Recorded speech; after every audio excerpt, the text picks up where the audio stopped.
Salut à tous et bienvenue dans cette nouvelle édition des Revues de presse. À 38 ans, Lionel Messi a sans doute disputé son dernier match officiel avec l'Argentine. Auteur d'un doublé lors de la victoire contre le Venezuela la nuit dernière, l'attaquant de l'Inter Miami a vécu une soirée pleine d'émotions, des hymnes nationaux jusqu'aux adieux au public. Il dit « Je ne pense pas que je jouerai une autre Coupe du Monde. Le plus logique serait que je n'y arrive pas, mais nous y sommes. Je suis plein d'espoir et d'enthousiasme, a confié la Pulga. Il est clair aujourd'hui, c'était le dernier match avec des points en jeu ici. Si je me sens bien, je prendrai du plaisir. Si je ne me sens pas bien, je préfère ne pas être là. Pouvoir terminer ainsi était ce dont j'avais toujours rêvé. Messi a rappelé l'importance du lien avec son peuple en disant « Pendant de nombreuses années, j'ai reçu beaucoup d'affection à Barcelone. Et mon rêve était d'en recevoir aussi ici, dans mon pays. Le Mondial 2026 devrait être son ultime tournoi international majeur avec les doublés en ligne des mires. Arrivé cet été au FC Barcelone, Rooney a été annoncé par certains médias espagnols pour évoluer avec une équipe réserve. Mais le jeune attaquant suédois a fait toute la préparation avec le groupe professionnel et n'attend pas rejoindre l'équipe B. Il s'est exprimé sous ces mots. Je ne pense pas que j'aurais signé ici si je devrais jouer en B. J'ai joué plus de 100 matchs en équipe première et je n'aurais pas accepté d'aller dans une équipe de jeunes. C'est une invention, a tranché l'ancien joueur de Copenhague en conférence de presse. C'est ainsi que Rooney a aussi insisté sur son intégration. Il souligne en disant « Le vestiaire est comme une famille. Je ne me suis jamais senti ainsi ailleurs. Beaucoup ont grandi ensemble ici dans ce vestiaire car ils ont évolué ensemble dans la catégorie des jeunes. Mais tout le monde se sent bien. » Recruté dans le cadre d'un prêt en provenance de Manchester United cet été, l'attaquant Marcus Rashford connaît des débuts décevants. Plutôt intéressant lors de la préparation estivale, l'international anglais n'a pas confirmé depuis le début de la Liga. Selon El Nacional, l'ancien joueur de Manchester United suscite déjà des doutes en interne. Son entraîneur Hansi Flick avait milité pour son arrivée, mais les dirigeants catalans qui voulaient initialement Nico Williams ou Luis Diaz ne sont pas convaincus. En cas de rupture anticipée du prêt, le Barça devrait verser 5 millions d'euros à Manchester United. Une somme difficile à assumer avec les finances en rouge du FC Barcelone. Après la Coupe du Monde 2026, Didier Deschamps quittera son poste au terme de son contrat. Son ancien agent Jean-Pierre Berne a tenu à clarifier en disant « Cette situation n'aura aucun impact sur sa fin de parcours avec le bleu. Il va être bien, il prépare les qualifications professionnelles, perfectionniste qu'il est. Le reste, ça ne l'intéresse pas.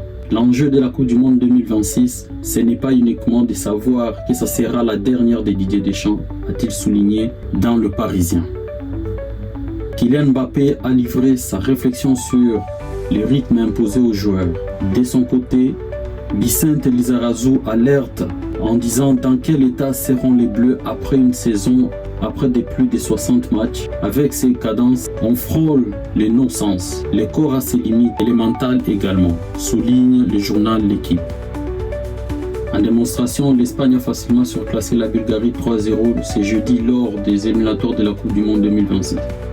En conférence de presse, le sélectionneur de la Roja, Luis de la Fuente, s'est félicité de pouvoir compter sur les meilleurs joueurs au monde à certains postes. Il souligne en disant que c'est une excellente nouvelle, mais cela ne fait que confirmer certaines remarques que j'avais faites à l'époque. Je pense que nous avons à de nombreux postes les meilleurs joueurs au monde. J'ai parlé à l'époque de Rodri qui, avant sa blessure et maintenant aussi, était le meilleur joueur au monde. Nous avons aussi Martin Zubimendi, sans oublier Fabien Ruiz qui n'était pas là pour ces matchs. Il a aussi parlé de Michael Moreno qui a donné une fantastique leçon de football, mais également de Pedri. Il continue en disant « Nous avons de nombreux joueurs qui peuvent occuper plusieurs postes et pour moi, ils font partie des meilleurs au monde », a précisé le technicien espagnol. Avec ce vivier de grande qualité, l'Espagne s'impose logiquement comme un prétendant sérieux pour remporter la Coupe du Monde 2026.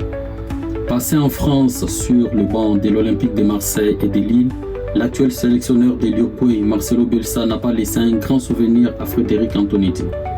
L'ancien coach du FC Metz n'arrive toujours pas à comprendre l'excellente réputation du technicien argentin.